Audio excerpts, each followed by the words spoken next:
அகிலத்தின் அன்பான சொந்தங்களுக்கு இனிய வணக்கம். மீனவர் காலையினூடாக சந்தித்திருக்கின்றோம். காசாவில் இஸ்ரேலின் இனப்படுகொலை உச்சமடைந்துள்ள சூழ்நிலையில் ஐநா பாதுகாப்பு கவுன்சிலில் பல நாடுகளும் இஸ்ரேல் மீது மிக கடுமையான கண்டனங்களை வெளியிட்டிருப்பதுடன் இஸ்ரேலுக்கு எதிராக மிகப்பெரிய அளவிலான நடவடிக்கைகளை உலகம் எடுக்க வேண்டும் என்ற கோரிக்கையை விடுத்திருக்கின்றார்கள். காசாவை நோக்கி செல்லும் மனிதநேய கப்பலுக்காக பாதுகாப்பாக மீண்டும் இரண்டாவது போர்க்கப்பலை இத்தாலி அனுப்பியிருக்கின்றார்கள். ஈரான் செய்திருக்கக்கூடிய சம்பவம் இஸ்ரேலுக்கு மிகப்பெரிய அதிர்ச்சி ஏற்படுத்தி இருக்கின்றது. இந்த சூழ்நிலையில் பிராந்தியத்திலும் உலகிலும் நடைபெற்ற மிக முக்கியமான சம்பவங்களை இந்த காணொளியில் விரிவாக பார்க்கலாம்.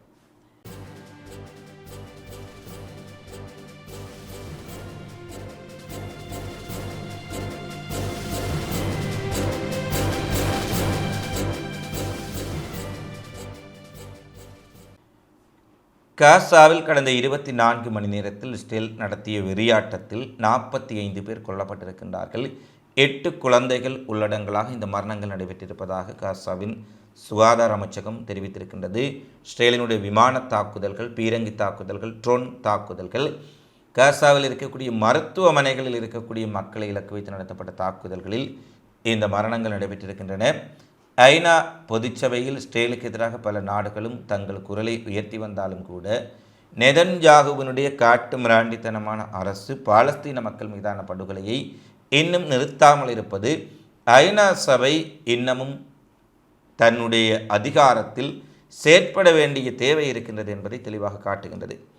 இந்த சூழலில் ஐக்கிய நாடுகள் பொதுச்சபையில் பாலஸ்தீன அதிகார சபையினுடைய தலைவர் மஹ்மூத் அப்பாஸ் அவர்கள் உரையாற்றியிருக்கின்றார். குறிப்பாக பாலஸ்தீன அதிகார சபையினுடைய தலைவர் மஹ்மூத் அப்பாஸ் அவர்கள் அமெரிக்கா செல்வதற்கு அமெரிக்காவின் ட்ரம்பினுடைய நிர்வாகம் திடீரென தடை விதித்திருந்தார்கள். அமெரிக்காவின் பாலஸ்தீனத்திற்கு எதிரான நிலைப்பாட்டின் காரணமாக பாலஸ்தீன அதிகார சபையினுடைய தலைவர் மஹ்மூத் அப்பாஸும் அவருடைய 50க்கும் மேற்பட்ட அதிகாரிகளும் அமெரிக்காவுக்குள் நுழைய திடீர் தடை விதிக்கப்பட்டது. குறிப்பாக பாலஸ்தீனத்தை அங்கீகரிப்பதற்காக பல நாடுகள் ஐநாவில் முன்வந்த வேளையில் அமெரிக்கா திட்டமிட்டு பாலஸ்தீன அதிகாரிகளை அமெரிக்காவில் நுழைவதற்கு நுழைவு விசாவை மறுத்திருந்தார்கள். இது மிகப்பெரிய சர்ச்சைகளை ஏற்படுத்திய சூழ்நிலையில் காணொளி வாயிலாக மஹ்மூத் அப்பாஸ் உரையாற்றுவதற்கு அனுமதிக்கப்பட வேண்டும் என்ற கோரிக்கையை பெரும்பாலான நாடுகள் அமெரிக்காவை மீறி எடுத்திருந்தார்கள்.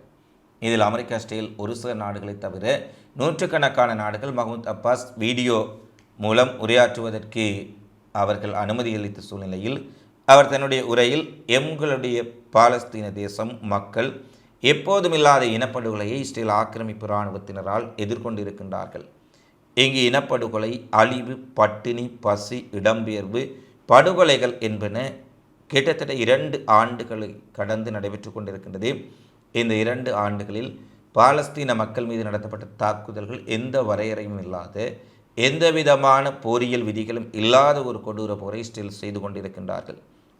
இந்த இனப்படுகொலை இஸ்ரேலிய ஆக்கிரமிப்பு படைகளால் நடத்தப்பட்டு கொண்டு இருக்கின்றது. ஐநா இதை தலையீடு செய்து தடுக்காவிட்டால் இன்னமும் நடத்தப்பட்டு கொண்டிருக்கும். ஏறக்குறைய 2.5 லட்சத்துக்கு மேற்பட்ட பாலஸ்தீனர்கள் கொல்லப்பட்டும் காயப்படுத்தப்பட்டும் இருக்கின்றார்கள். அவர்களில் பெரும்பாலானோர் நிராயுத பாணிகள், குழந்தைகள், பெண்கள், நோயாளிகள், முதியவர்கள், மருத்துவ சேவை செய்தவர்கள், தொண்டு நிறுவன பணியாளர்கள் என்பவர்களும் கொல்லப்பட்டிருக்கின்றார்கள். உலகம் இஸ்ரேலினுடைய கொடூரங்களை நிறுத்த வேண்டிய நேரம் இதுவாக இருக்கின்றது என்ற கோரிக்கையை அவர் முக்கியமாக விடுத்திருக்கின்றார். அடுத்து, காசா மக்களின் இஸ்ரேலினுடைய கடல் முற்றுகையை உடைத்து கடல் வழியாக பாலஸ்தீன மக்களுக்கு உணவு, மருந்து, சுகாதார பொருட்களை கொண்டு செல்வதற்காக குளோபல் சுமித் ஃப்ளோட்டிலா என்ற மனிதநேய கப்பல் படை சென்று கொண்டிருக்கின்றது. ஏறக்குறைய 60க்கும் மேற்பட்ட நாடுகளைச் சேர்ந்த ஆர்வலர்கள், கிரேட்டா துன்பர்க், பிரான்ஸ், துருக்கி, ஸ்வீடன், பல்வேறுபட்ட நாடுகளை சேர்ந்த ஆர்வலர்கள், இத்தாலி, ஸ்பெயினை போன்ற ஆர்வலர்கள் 500க்கும் மேற்பட்டவர்கள் 50க்கும் மேற்பட்ட கடற்கப்பல்கள் மற்றும் படகுகள் மூலம் சென்று கொண்டிருக்கின்றார்கள். இவர்கள் இஸ்ரேலை சென்றடைவதற்கு முன்பு இவர்கள் மீது நடத்தப்பட்ட ட்ரோன் தாக்குதல்கள், இஸ்ரேலிய குற்றவியல் சியோனிச ஆக்கிரமிப்பினால் இவர்களும் இலக்கு வைக்கப்பட்டார்களா என்ற சந்தேகத்தை ஏற்படுத்தி இருந்தது. எனவே இந்த காசா மனிதநேய கப்பல் தொகுதி மீது இஸ்ரேல் கொலைவரி தாக்குதலை நடத்தி அவர்களின் உயிர்களுக்கு ஆபத்தை ஏற்படுத்தும் என்ற உலகம் முழுவதும் எழுந்த கவலைகள் அவசரமாக பல்வேறுபட்ட நாடுகளுக்கும் இந்த மனிதநேய ஆர்வலர்களை பாதுகாக்க வேண்டும் என்று கோரிக்கைகளை ஏற்படுத்தியிருந்தன. இதன் பின்னணியில் இத்தாலி தன்னுடைய கடற்படை போர்க்கப்பலை இந்த கடல் படகுகளுக்கு பாதுகாப்பாக அனுப்பியிருக்கின்றார்கள். இத்தாலி ஏற்கனவே ஒரு கப்பலை காலையில் அனுப்பிய வேளையில் இப்போது வெளியான இத்தாலி அரசு பாதுகாப்பு அமைச்சகத்தின் செய்திகளின்படி இரண்டாவது போர்க்கப்பலும் குளோபல் சுமித் ஃப்ளோட்டிலா கடற்படை தொகுதியை பாதுகாப்பதற்காக அனுப்பப்பட்டிருப்பதான செய்தி வெளியாக இருக்கின்றது. அதேபோல் ஸ்பெயின் அரசாங்கமும் இந்த கப்பல் படையை பாதுகாப்பதற்காக ஒரு தொகுதியை அங்கே அனுப்பியிருக்கக்கூடிய செய்திகளை நாங்கள் பார்க்கக்கூடியதாக இருக்கின்றது.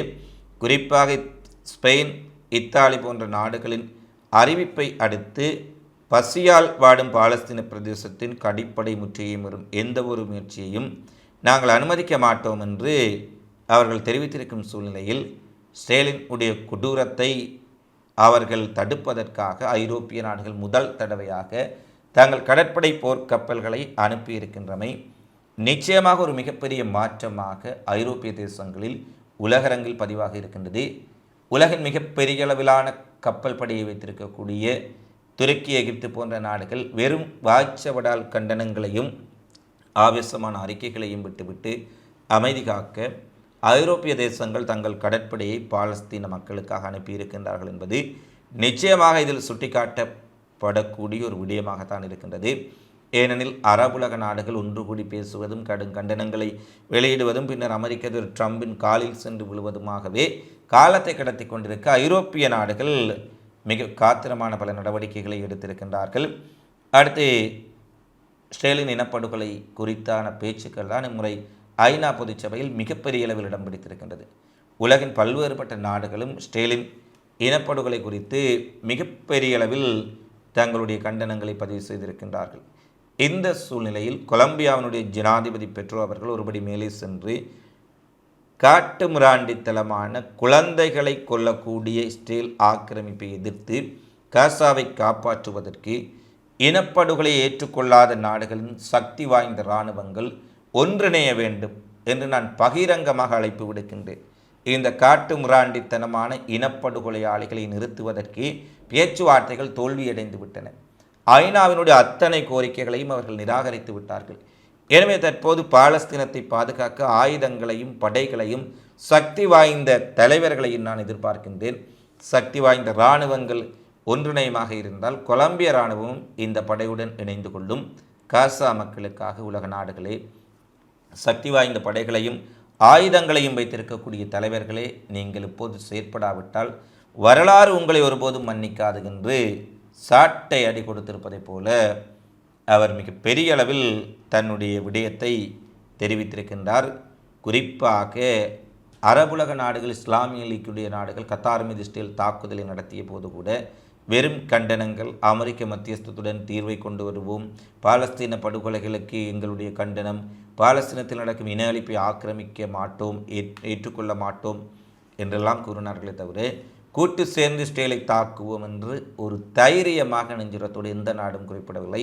ஆனால் கொலம்பியாவினுடைய ஜனாதிபதி பெட்ரோ அவர்கள் ஐநா சபையில் இஸ்ரேலின் உடைய பிரதிநிதிகளும் இருக்கின்ற பொழுதே பகிரங்க அழைப்பை விடுத்திருக்கின்றார். நிச்சயமாக அவருக்கு ஒரு மிகப்பெரிய சலூட்.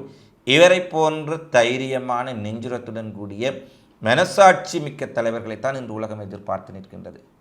வெறும் வாய்ச்சவடால்களையும் அறிக்கைகளையும் விட்டுவிட்டு அனைத்து நாடுகளும் வாருங்கள், நாங்களும் கொலம்பிய இராணுவமும் அந்த படையில் இணைந்து கொள்கின்றோம்.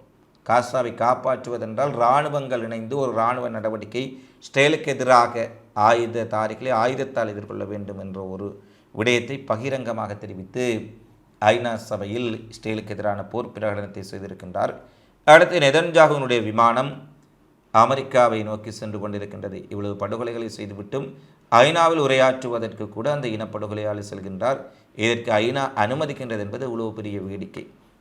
எனவே நெதன்யாகு இஸ்ரேலிலிருந்து அமெரிக்கா நோக்கி பயணமாக இருக்கும் சூழ்நிலையில் இத்தாலியின் மீதும் கிரேக்கத்தில் இருந்தும் அவர் அமெரிக்காவை நோக்கி செல்வதாக, குறிப்பாக பிரான்சின் உடைய வான்பரப்பை அவர் தவிர்த்திருப்பதாக செய்திகள் வெளியாக இருக்கின்றன. சர்வதேச போர்க்குற்றங்களுக்காக சர்வதேச குற்றவியல் நீதிமன்றம் ICC அவரை கைது செய்வதற்கு நெதன்யாகு இனப்படுகொலையாளியை கைது வாரண்ட் பிறப்பித்துள்ளது. எனவே விமான வலைச்செலுத்துதல் தரவுகளின் அடிப்படையில் ஜூலை மாதம் கடைசியாக அமெரிக்காவுக்கு பயணம் செய்தபோது ஐசிசி வாரண்ட் நடைமுறையில் இருந்த போதிலும் பிரான்சின் மீது பறப்பதற்கு நெதன்யாகு அனுமதிக்கப்பட்டார். ஆனால் முறை பிரான்ஸ் வான்வெளியில் பறப்பதற்கு நெதன்யாகுவுக்கு அனுமதி கொடுக்கப்படாத சூழ்நிலையில் இத்தாலி, கிரேக்கம் போன்ற நாடுகளும் தங்களுடைய வான்வெளியை நெதன்யாகு பயன்படுத்தக்கூடாது என்ற ஒரு அறிவிப்பை விடுத்திருக்கின்றார்கள். அதேபோல் ஸ்லோவானியாவும் ஸ்டேல் பிரதமர் பெஞ்சமின் நெதன்யாகு எங்களுடைய வான்வெளிக்குள் நுழைவதற்கு தடை விதிப்பதாக அறிவித்திருக்கின்றார்கள். இனப்படுகொலையாளி குழந்தைகளை கொள்ளக்கூடிய இந்த அரக்கத்தனமான இஸ்ரேல் தலைவர் எங்கள் நாட்டு வான்பரப்பை பயன்படுத்தக்கூடாது என ஸ்டேலிய பிரதமருக்கு எதிராக ஸ்லோவானியாவின் உடைய பாதுகாப்பு அமைச்சகமும் வான்படையும் அறிவித்திருக்கின்றமையும் குறிப்பிடத்தக்கது. அடுத்து ஈரானினுடைய ஜனாதிபதி மசூத் பெசாஸ்கியன் ஐக்கிய நாடுகள் பொதுச்சபையில் உரையாற்றும் பொழுது டெஹ்ரானினுடைய அணுசக்தி திட்டம் நாட்டினுடைய வளர்ச்சிக்கும் மின்சார உற்பத்திக்கும் வளர்ந்து வரக்கூடிய நாட்டின் பொருளாதார அபிவிருத்திக்குமே தவிர ஒருபோதும் ஈரான் அணுகுண்டை உருவாக்க முற்படவில்லை. அணுகுண்டை உருவாக்கும் நோக்கமும் கிடையாது. பேரழிவுமிக்க ஆயுதங்களை நாங்கள் ஒருபோதும் உருவாக்கும் எண்ணம் இல்லை. ஆனால் வேண்டுமென்றே ஈரானை பழி வாங்குவதற்காக அமெரிக்காவும் ஐரோப்பிய நாடுகளும் ஈரான் மீது தொடர்ச்சியாக பொருளாதார தடைகளை விதித்து வருகின்றார்கள். 2015 அணுசக்தி ஒப்பந்தத்தை அவர்கள் மீறியதால் ஐநா தடைகளை பெற இங்கிலாந்து, பிரான்ஸ், ஜெர்மனி முயற்சி செய்து வரும் சூழ்நிலையில் ஈரானினுடைய இந்த அறிவிப்பு வந்திருக்கின்றது. ஐரோப்பிய சக்திகள் அமெரிக்க அழுத்தத்தின் கீழ் கண்ணை மூடிக்கொண்டு செயல்படுவதாகவும் சர்வதேச கடமைகளையும் நீதி நியாயத்தையும் மீறுவதாகவும் பெசாஸ்கியன் குற்றம் சாட்டியிருக்கின்றார். முகத்தில் அரைந்ததைப் போல கூறியிருக்கின்றார். உங்களுக்கு நீதி கிடையாது, நியாயம் கிடையாது, வெளிப்படையாக சொந்த புத்தியுடன் உலக அரசியலை பார்க்கும் எண்ணம் கிடையாது. அமெரிக்கா சொல்வதற்கு தலையாட்டும் பொம்மைகளாக இருக்கின்றீர்கள். இதன் காரணமாக தான் அமெரிக்கா ஈரான் மீது தடை விதிக்க சொன்னால் தடை விதிக்கின்றீர்கள், ஸ்டேலுக்கு ஆதரிக்க சொன்னால் ஆதரிக்கின்றீர்கள் என்று ஒரு மிகப்பெரிய அளவிலான சம்பவத்தை ஐரோப்பிய நாடுகளின் பிரதிநிதிகளுக்கு தெரிவித்திருப்பதுடன் ஈரானுக்குள் இஸ்ரேல் நடத்திய படுகொலைகளில் கொல்லப்பட்ட குழந்தைகள், பெண்கள், அங்கு இருக்கக்கூடிய அணு விஞ்ஞானிகளுடைய புகைப்படங்களை அவர் காண்பிக்கின்றார். படங்களை எடுத்து வந்திருக்கின்றார் ஐநா சபையில். இவ்வளவு கொலைகளை செய்திருக்கக்கூடிய ஒரு கொலைகார நாடு தான் இஸ்ரேல். அவர்கள் எல்லா பிராந்தியங்களிலும், காசா மட்டுமல்ல, சிரியாவில், லெபனானில், ஈரானில், ஈராக்கில், கத்தார் வரை அவர்கள் தங்களுடைய கொலை வெறி தாக்குதலை நடத்தியிருக்கின்றார்கள் என்று ஈரானில் கொல்லப்பட்டவர்களின் புகைப்படங்களை அனுப்பியிருக்கின்றமை குறிப்பிடத்தக்கது. எனவே ஈரான் ஜனாதிபதியின் பேச்சுக்கள் அவ்வாறு மிக முக்கியமான விடயங்கள் ஐநாவில் தெரிவிக்கப்பட்டிருக்கும் சூழ்நிலையில் அடுத்து ஈரானினுடைய புலனாய்வுத்துறை வெளியிட்டிருக்கக்கூடிய ஒரு காணொளி இஸ்ரேலை நடுங்க வைத்திருக்கின்றது. ஈரானில் அணுசக்தி இருக்கின்றது, அணு ஆயுதங்களை தயாரிக்கின்றார்கள், யுரேனியம் செறிவூட்டலை மேற்கொள்கின்றார்கள் என தாக்குதல் நடத்திய இஸ்ரேலும் அமெரிக்காவும் இஸ்ரேலின் உடைய அணுசக்தி திட்டம் குறித்தோ அணுசக்தி தளங்கள் குறித்தோ எந்த விதமான கருத்துக்களையும் வெளியிடுவதில்லை. ஆனால் இஸ்ரேல் தன்னுடைய அணு ஆயுத தயாரிப்புகளை டிமோனா அணுசக்தி தளத்தில் பத்திரமாக பக்குவப்படுத்தி வைத்திருப்பதுடன் அணு ஆயுதங்கள் சிலவற்றையும் தயாரித்திருக்கின்றார்கள் என்பதை மிக ரகசியமாக வைத்திருக்கின்றார்கள். இது குறித்து அமெரிக்காவும் பேசுவதில்லை. சர்வதேச அணு கண்காணிப்பு குறித்து வாய்களியே பேசக்கூடிய IAEA சர்வதேச அணுசக்தி முகமையும் பேசுவதில்லை. ஈரான் யுரேனியம் செறிவூட்டலை செய்தால் உடனடியாக எங்களை அனுமதிக்க வேண்டும் என்று சொல்லக்கூடிய IAEA இஸ்ரேலின் உடைய அணு ஆயுத தயாரிப்புகள் குறித்தோ அணுசக்தி நிலையங்கள் குறித்தோ வாய் திறப்பதில்லை என்பதே அவர்கள் யார் என்பதை தெளிவுபடுத்துகின்றது. இந்த நிலையில் இஸ்ரேலின் உடைய டிமோனா அணுசக்தி தளத்தினுடைய மிக முக்கியமான பகிர்வுகள், அங்கு என்ன நடைபெறுகின்றது, அங்கு யார் இந்த விஞ்ஞானிகள் எல்லாம் அணுசக்தி விஞ்ஞானிகளாக அங்கு பணியாற்றி கொண்டிருக்கின்றார்கள், என்னவாறு அந்த அணுசக்தி நிலையம் இயங்குகின்றது என்று தொடர்பான படங்கள், வீடியோக்கள், ஆவணப்பதிவுகள் அடங்கிய முழுமையான ஆவணத்தை ஈரானின் உளவுத்துறை வெளியிட்டு அதிர்ச்சி ஏற்படுத்தி இருக்கின்றார்கள். அதிலும் ஒருபடி மேலே சென்று அணுசக்தி நிலையத்தில், டிமோனா இஸ்ரேலின் அணுசக்தி நிலையத்தில் பணிபுரியக்கூடிய இஸ்ரேலிய விஞ்ஞானிகளின் புகைப்படங்கள், அவர்களுடைய பாஸ்போர்ட் கடவுச்சீட்டுக்களை கூட அவர்கள் எடுத்து வெளியிட்டிருப்பது இஸ்ரேலுக்கு மிகப்பெரிய அதிர்ச்சி ஏற்படுத்தி இருக்கின்றது.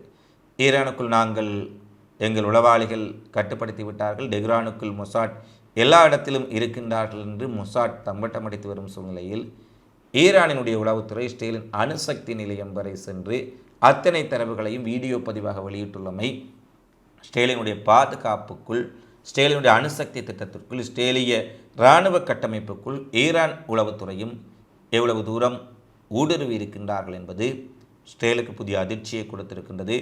அதேபோல ஸ்டேலினுடைய அணுசக்தி திட்டம், அணு உலைகள் தொடர்பான இரகசிய மறைக்கப்பட்ட உண்மைகளை உலகத்திற்கும் ஈரான் வெளிப்படுத்தி இருப்பது ஸ்டேலின் உடைய மிக பெரிய அளவிலான மறைக்கப்பட்ட பல்வேறுபட்ட குற்ற சம்பவங்களையும் வெளிக்காட்டி இருக்கின்றது. இவைதான் இன்றைய நாளில் வெளியான மிக முக்கியமான செய்தி குறிப்புகளாக, நிகழ்வுகளாக பதிவாக இருக்கின்றன. தினந்தோறும் உலகெங்கும் நடைபெறும் செய்திகளை உடனுக்குடன் அறிந்து கொள்ள அகிலத்தோடு இணைந்திருங்கள். இந்த காணொளி பற்றி தொடர்பிலான உங்களது மதிப்பான கருத்துக்களை தவறாமல் கமெண்ட்ஸில் பதிவிடுங்கள் என கேட்டுக்கொண்டு, மீண்டும் அடுத்த காணொளியில் உங்களை சந்திக்கும் வரை உங்களிடமிருந்து விடைபெறும் நான் உங்கள் அன்பின் சந்துரு. வணக்கம்.